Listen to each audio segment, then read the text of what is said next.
Good morning, this is Sarah, your healthy carnivore in the UK on day 56. Ta-da! Feeling strong, feeling like I've turned a corner.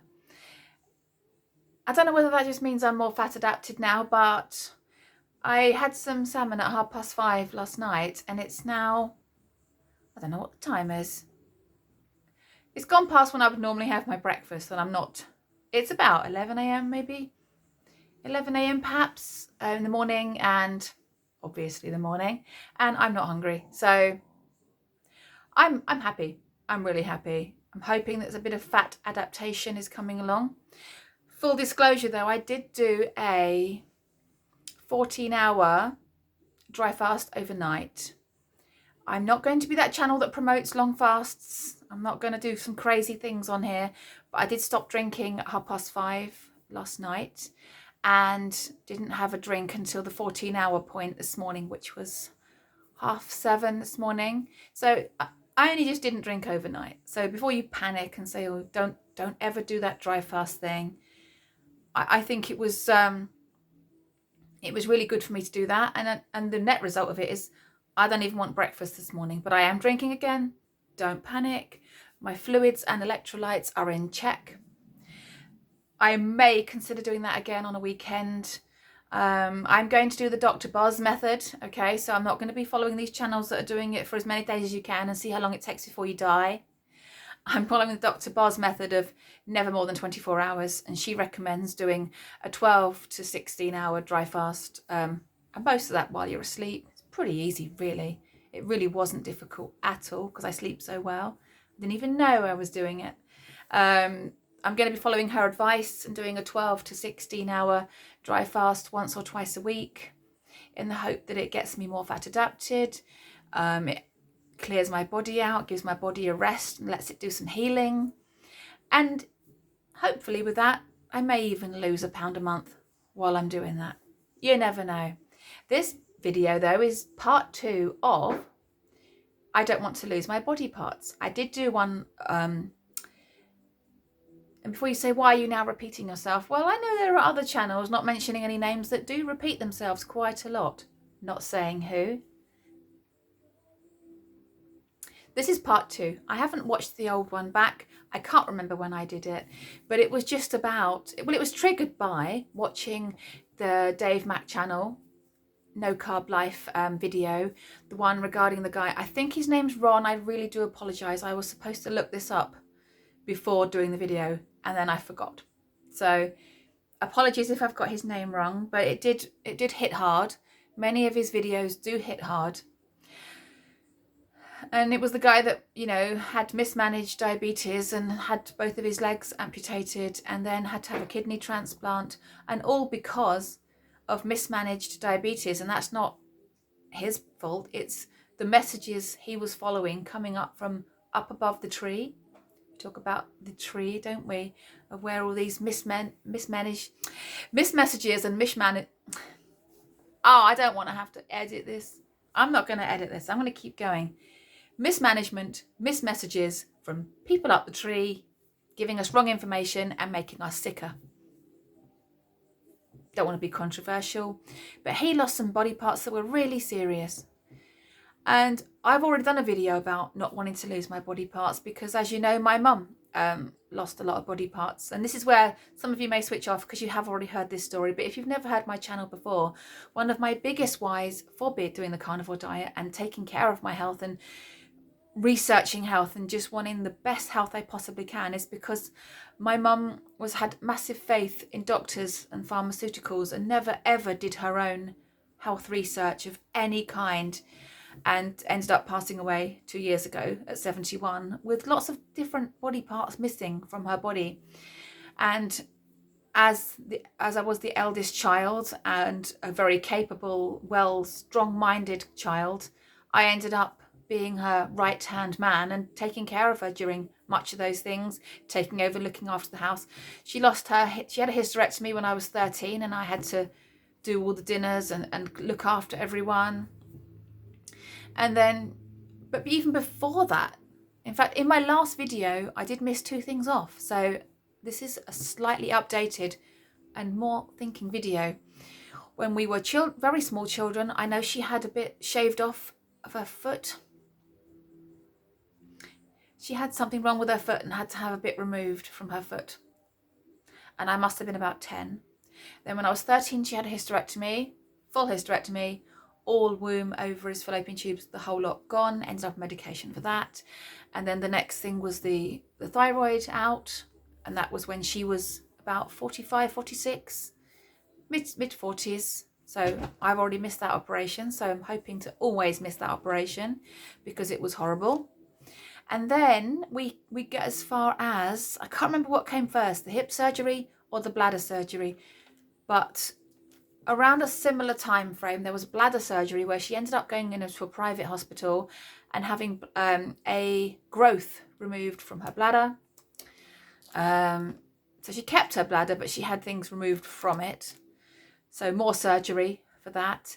And then in her, around the age of about 60, it was 2015, so I can't remember now. Long story short, she had a hip replaced. Not long after that, her other hip started packing up and she was worried about having another hip replacement, but something else took over in that she had the cancer, which involved, and she was scheduled in for bowel resection, huge bit of bowel resection, and they were planning to also remove part of her liver as well. But due to the immoral, illegal, disgusting events of 2020,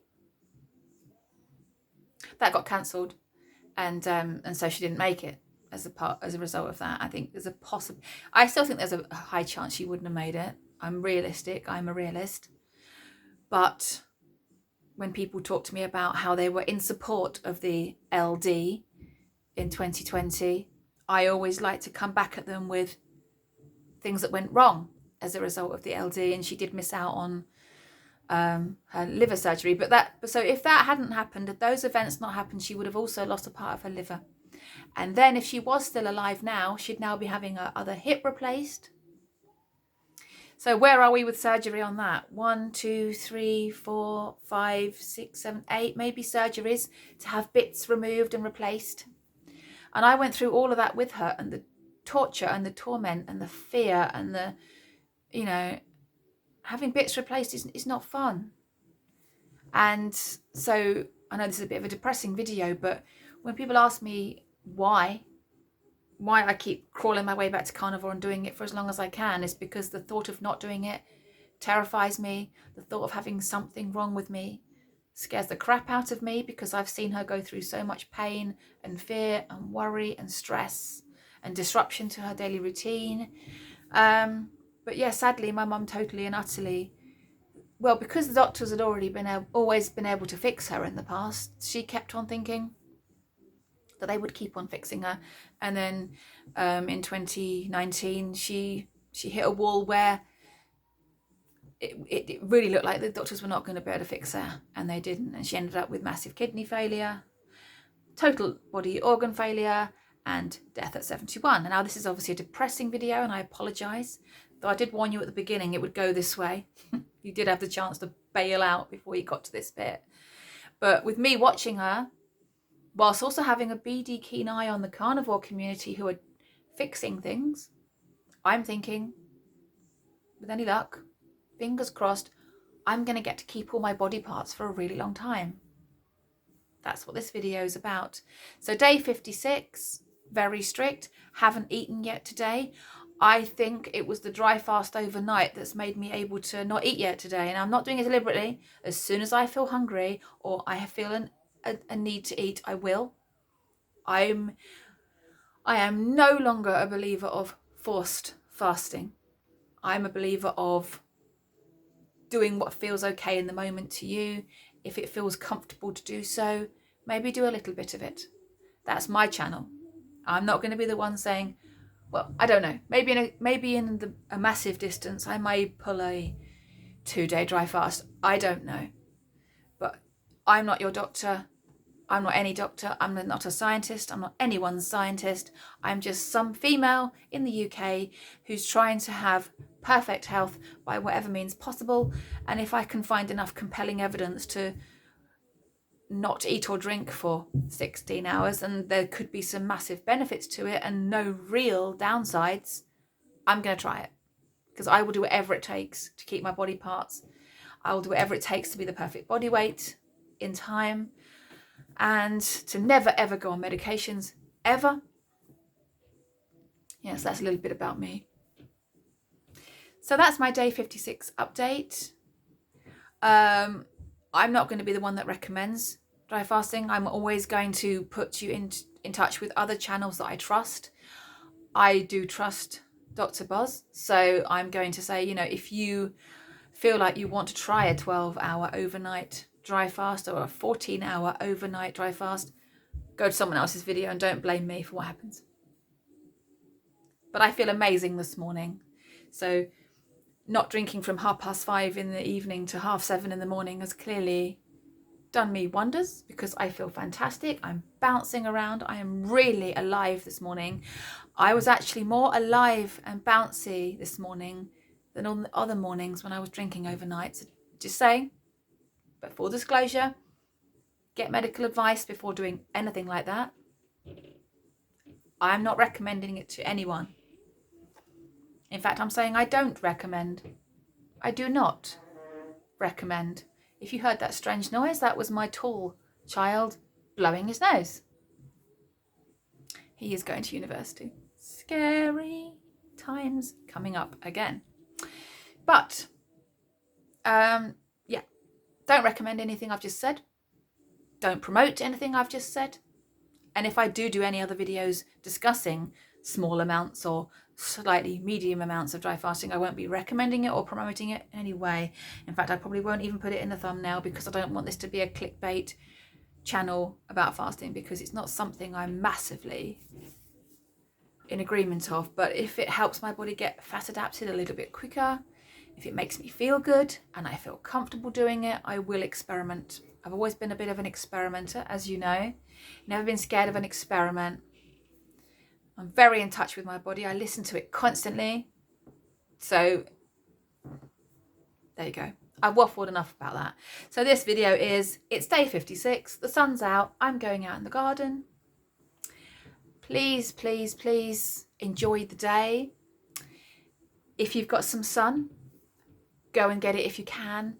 If you've got meat and water in the house, keep feasting and hydrating and grounding.